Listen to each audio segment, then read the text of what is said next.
Have you ever felt something, yet you weren't able to explain what this feeling is? Like the feeling of being bored and restless when you're not feeling well, or the feeling of being cramped up and fidgety in a small space like an airplane, just to name a few. These feelings are real and actually have a scientific name to back them up, so stay tuned to see if you can relate to any of these feelings. Welcome back, Psychos. In today's video, we'll be talking about 12 emotions you may have but can't explain. Don't forget to like and subscribe to our channel, as well as to click the notification bell so that you never miss a video. Diving right into it with Emotion 1, LIBEROSIS. The feeling of LIBEROSIS comes when we want to loosen our tight grip on life, a longing for liberty. Maybe we feel overwhelmed by life because we're trying to control everything and everyone in it. Well, eventually you hit a wall, the wall of LIBEROSIS. It's the desire to no longer take everything so seriously and to just let your hair down and allow life to flow rather than trying to swim upstream. LIBEROSIS is a liberating feeling or conclusion of wanting a little more relaxation and peace in your life. This can also come as a general feeling or realization of how absurd some aspects of life really are. It's looking outside of the box and realizing the hustle and bustle we all live in is almost entirely unnecessary. Emotion number 2, sondering. To sonder is to come to the realization that everyone we pass in our day-to-day lives, all the lives that are just as complex as our own, surrounded by ambitions, friends, stressors, schedules and inherent traits. It's the moment we take ourselves out of our own little bubble and look outside the box to understand the intermingled stories that continue all around you at all times. Sondering usually comes in an instant and then it's gone again. It's not a thought that the majority of us think into or think about often.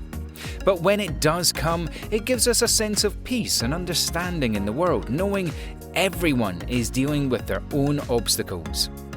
To sonder is to look at life as a whole, like a play, and then realize that we're not the star of the show. We're only an extra, like everyone else. Emotion 3, NIKHEDONIA. Have you ever been watching a sports game and come to the undoubting conclusion that the team you're rooting for is definitely going to win? Or even playing a video game or board game and knowing through a quick calculation of where the game is now that you're in the lead to win? Well, then you can say you've experienced NIKHEDONIA. NIKHEDONIA is described as being the feeling of excitement or pleasure that is a direct result from anticipated success. Intentional NIKHEDONIA can be a very beneficial feeling for people who are starting new endeavours or projects. Also, research shows that people who experience NIKHEDONIA more often are often more ambitious people and more successful than other people. Emotion 4, ALYSM. The feeling of ALYSM can be best described as the bed rest blues. It's the feeling of frustration and restlessness that comes from the boredom and lack of energy that results from not feeling well.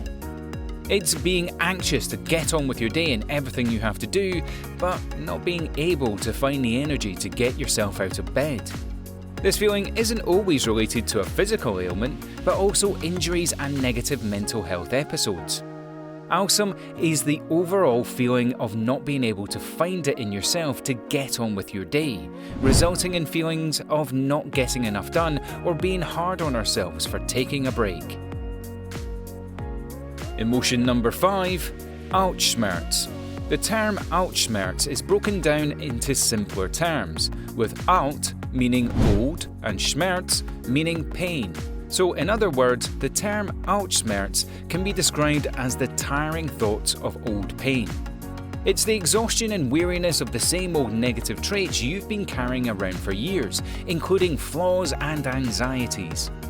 The struggle we all deal with can get pretty old and tasteless after a while, leading us to finally come to the realization that they're not worth thinking about anymore. This can result in letting things go, or letting them go only to dig up more dirt from the past that makes it refreshing to stress over. Emotion number 6, AMBEDO. AMBEDO. The feeling of getting totally lost and immersed in vivid sensory detail of anything acting out in nature. For example, have you ever silently watched raindrops scatter down a window, or sat and briefly listened to the sound of a flock of birds fly over you? These are all feelings of AMBEDO, which is recognizing the innocence and purity of the little things in life. Because we are so consumed in our busy day-to-day lives, oftentimes when this happens, it's accompanied by a subtle but brief sense of awe and understanding in life, briefly soaking in the experience of just existing. Emotion number 7, NIGHTHAWK. Are you experiencing a recurring thought or feeling that only comes to you at night? That thought would be considered to be a NIGHTHAWK. NIGHTHAWK isn't exactly an emotion, but rather a thought that only seems to bug you at night.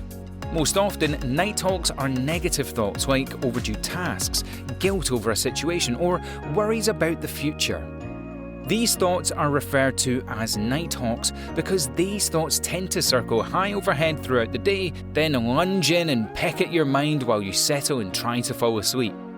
These thoughts prey upon your attention and only surface when your mind is quiet and vulnerable. Sometimes NIGHTHAWK thoughts can be a good thing because you know what is first and foremost needed to be dealt with for your peace of mind. People ignore their NIGHTHAWK thoughts for weeks and weeks until it becomes so pesky and so obnoxious that it needs to be dealt with there and then. Emotion number 8, fat sorrow. We hear it from the richest people in the world. Money isn't everything. We as humans have this idea that money can solve all of our problems, which might be true in the case of fat sorrow. The term fat sorrow comes from the Shakespeare quote, "Fat sorrow is better than lean sorrow." Fat sorrow is described as the alleviated feeling of sorrow through materialistic things. In other words, the use of materialistic things to alleviate or lessen sadness or sorrow.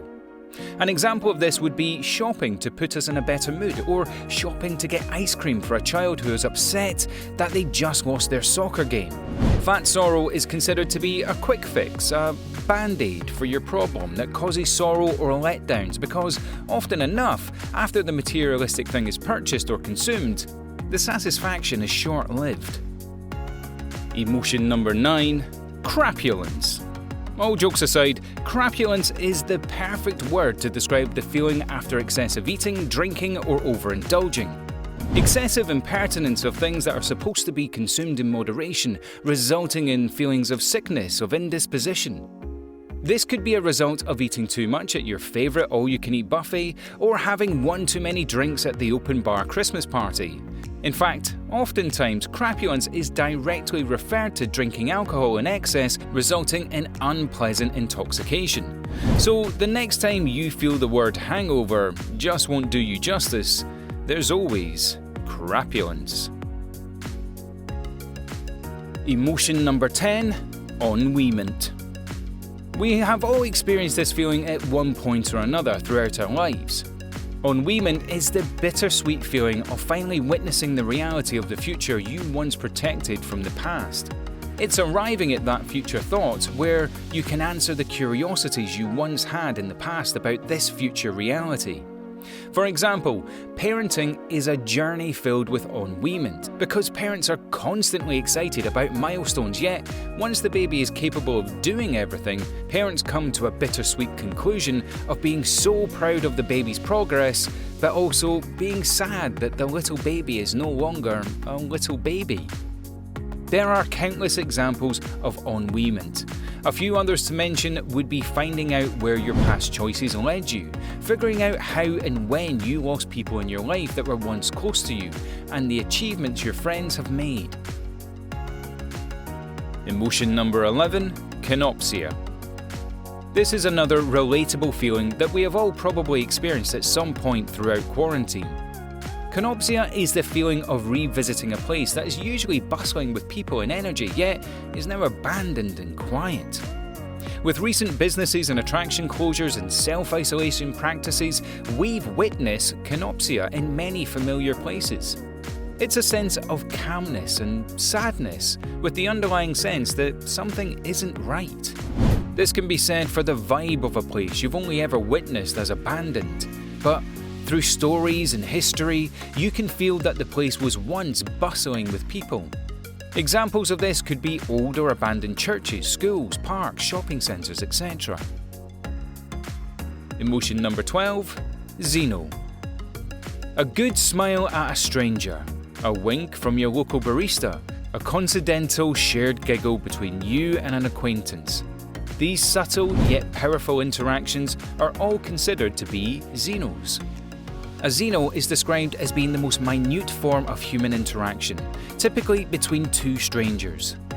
These moments are often feelings, random, and not permitted. The fact that these moments come and go so fast, the feeling of XENO is a powerful one that usually has us pondering on the small interaction for a few more minutes. These interactions are considered to still be powerful enough to alleviate symptoms of feeling alone, so they definitely don't go unnoticed. Well, that wraps up today's video, Psychos. Comment down below if you've experienced any of these 12 emotions. Also, make sure to leave us a like, share this video with your friends, and also subscribe to our channel for more Psycho videos. We hope you'll learn something, and we'll see you in the next video.